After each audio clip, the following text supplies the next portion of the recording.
Welcome! I want to take this opportunity to thank you for your patience and cooperation during this revised version of Negotiation, Conflict Resolution, and Peace Building 507, Research Methods and Interpretation. We started the course experimenting with the new Blackboard 9.1. I have also shifted the emphasis of the course from one focused on quantitative research to more qualitative and multiple methods research. I am posting this after I read and provided feedback on all of your portfolios. Looking back at the course description, we considered the strengths and weaknesses of a variety of research methods that can be used in NCRP. We covered designing surveys, observations, interviews, and reviewing literature. We looked at the challenges and required institutional approval necessary when conducting human subjects research.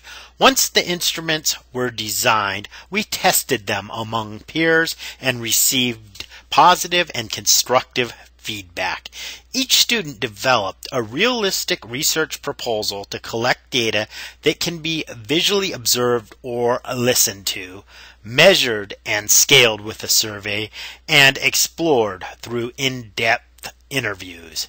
Furthermore, we made a connection between existing literature about the conflict and created an IRB proposal to move forward with a clinical study of the conflict.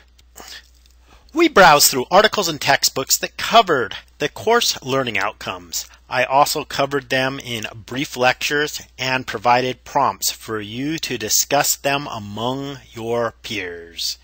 Each student demonstrated mastery of the learning outcomes in their mini portfolio.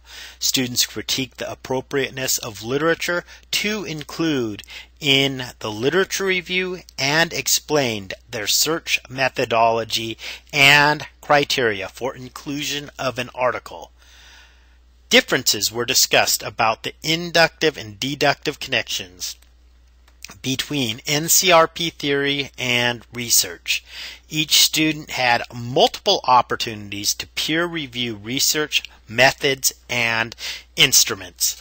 The portfolios contained many examples comparing qualitative and quantitative research methods. Students saw how they overlapped and are interconnected when using multiple research methods. We read reports and articles contrasting descriptive and inferential statistics. However, doing inquiry-based activities using large data sets was beyond the time and resource limitations of this course, and they aren't frequently used by NCR practitioners. The reliability comes with larger sample sizes, and often differences among respondents is a causal factor of conflicts. We often manage conflicts stemming from unreliability or differences in perception. This is why we focused on coding observable data. The research instruments were tested for face validity through peer review. We were to discuss whether the specialized instruments would measure what they were intended to measure. In sum, we covered all of the course learning outcomes through reading, peer discussion, lectures, creating inquiry-based research instruments, and summarizing the findings in the mini portfolio.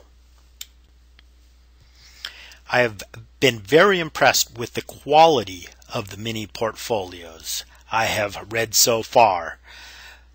Please let me know if any of you are interested in going through the formal IRB process and actually conducting your research outside of class. You should also contact me if you are interested in presenting your research at the California State University Dominguez Hills Student Research Competition. In closure, it was my pleasure to have you in the class, and I look forward to working with you in the capstone portfolio course or as an NCRP practitioner.